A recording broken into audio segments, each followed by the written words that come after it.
Jornal da Globo. Oferecimento. Cole. Conheça nossos diferenciais. Residenciais no Vale do Paraíba e Litoral Norte.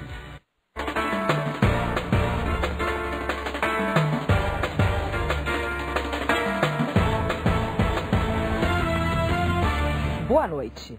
O Brasil viveu o doce sabor de um crescimento recorde nos primeiros 3 meses do ano. Indústria, emprego, consumo, tudo girou alto. A economia rodou em ritmo chinês, mas a infraestrutura ainda é brasileira. Daqui a pouco, o Carlos Alberto Sardenberg conta pra gente o que pode resultar dessa combinação. Enquanto o noticiário aí no Brasil é dominado pela economia, aqui na África do Sul, contam-se as horas para o começo da Copa 2010. Há um entusiasmo pelo país que envolve até o mundo do sobrenatural. E eu fui conferir num mercado atacadista de ervas e ingredientes para curandeiros, videntes e mágicos. E você vai ver em 15 fotos como foi a ação dos bandidos que roubaram uma loja de relógios de luxo em São Paulo. A polícia já tem imagens dos ladrões. A primeira análise mostrou que pelo menos 10 homens participaram do roubo dos relógios. A procura bateu a oferta de cadeirinhas e ficou para setembro a fiscalização das novas regras de transporte de crianças. E ainda, o que se passa na mente e no corpo de um atleta quando ele executa uma jogada como esta. E Heraldo Pereira visita uma escola sul-africana com uma pergunta na cabeça: como anda a educação pós-apartheid?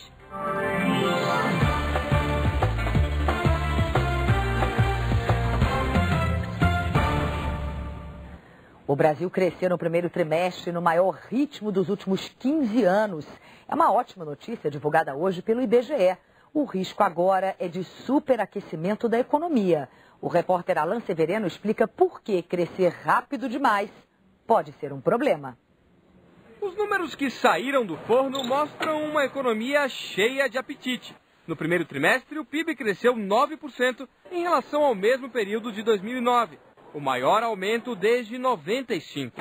Em comparação com o trimestre anterior, o avanço foi de 2,7%, ritmo quase chinês. A boa notícia desse PIB é que, de fato, no primeiro trimestre, nós voltamos praticamente aos mesmos níveis do pré-crise. Então, basicamente, estamos aí na mesma situação do final de 2008. O setor de serviços e a agricultura se expandiram, mas foi a indústria o destaque, puxada por eletrodomésticos, automóveis, construção civil, extração de minérios e principalmente máquinas e equipamentos.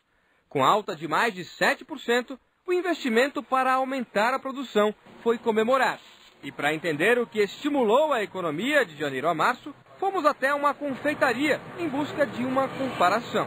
A receita do crescimento no primeiro trimestre teve vários ingredientes: juros baixos, redução de impostos, aumento do emprego,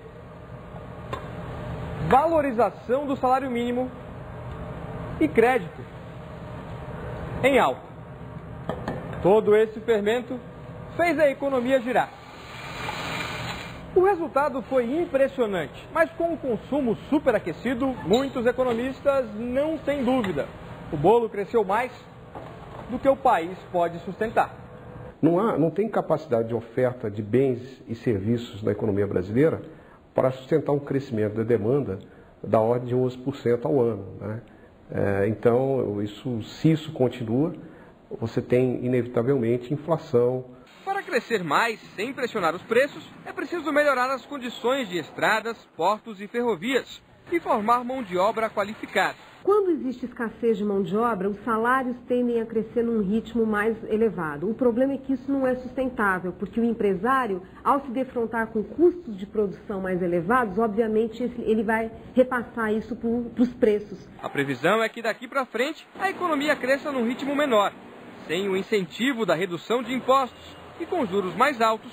O consumidor acaba pensando um pouco mais antes de comprar. Agora é importante ter a sabedoria de desmontar todos esses estímulos para que a gente possa crescer num ritmo mais saudável e mais duradouro. Eu converso agora com o comentarista de economia, Carlos Alberto Sardenberg. Sardenberg, crescer demais, então, não é bom? Não é bom e não é um problema só brasileiro. Cris, boa noite a todos. O país, quando ele cresce, além das suas possibilidades, o que acontece? Começa a faltar estrada, começa a faltar porto, começa a entupir os aeroportos, começa a faltar mão de obra, começa a faltar matéria-prima, etc. O correto para os bancos centrais, para os governos, é não deixar a coisa estourar desse ponto.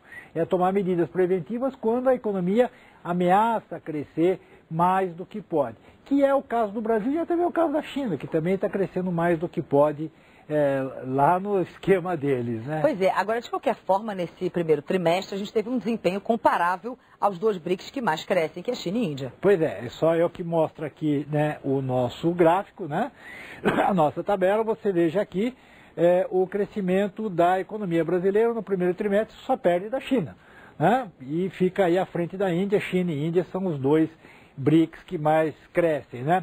Agora, tem uma ressalva, né, que foi o seguinte, que mostra aqui neste quadro. No ano passado, o Brasil teve recessão e a China e a Índia não. Então, o Brasil cresceu forte sobre uma base fraca. O crescimento do primeiro trimestre desse ano sobre o primeiro trimestre do ano passado fica enviesado porque o primeiro trimestre do ano passado foi o pior momento da economia brasileira. Estava tudo desabando.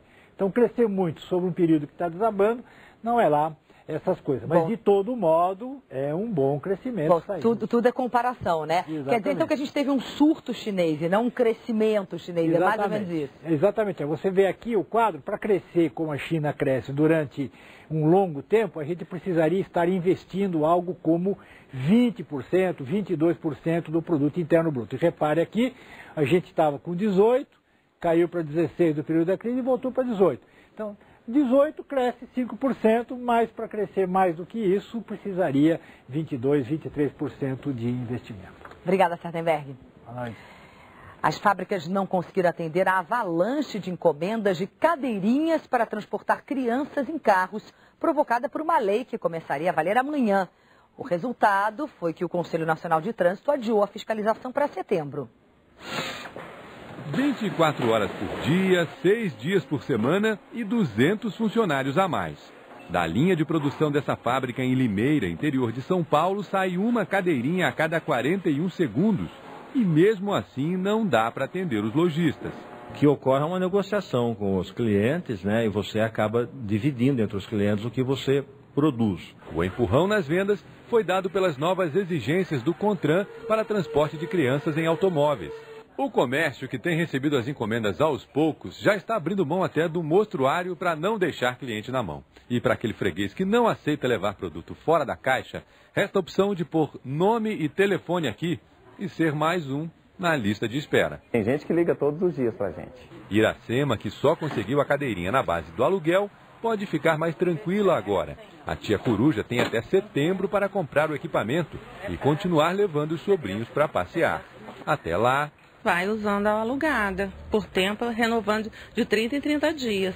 Até chegar a sua encomenda? Até chegar a cadeira que eu solicitei para a idade. Eu fico com medo de passar da idade, eu já tenho que pedir outro modelo. A Polícia de São Paulo já tem nas mãos as imagens do assalto de ontem ao shopping mais luxuoso do país. E elas indicam que um homem participou dessa ação e da outra no mesmo lugar, ocorrida 3 semanas antes. Um assalto contado em 15 fotos. Elas mostram como os ladrões invadiram a loja dos relógios Rolex dentro do shopping Cidade Jardim, na zona sul de São Paulo.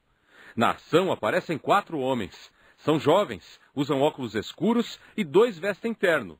Todos estão armados. Um deles aponta uma pistola na direção dos funcionários e ameaça atirar para o alto. Em 5 minutos, eles enchem as sacolas e levam dezenas de relógios, avaliados em R$1,5 milhão. A polícia já recebeu as imagens gravadas por 40 câmeras do shopping. A primeira análise mostrou que pelo menos 10 homens participaram do roubo dos relógios. Em pouco mais de 20 dias, o mesmo shopping foi invadido 2 vezes. A polícia suspeita que este homem tenha participado das 2 ações. Até agora, nem joias e nem relógios foram recuperados.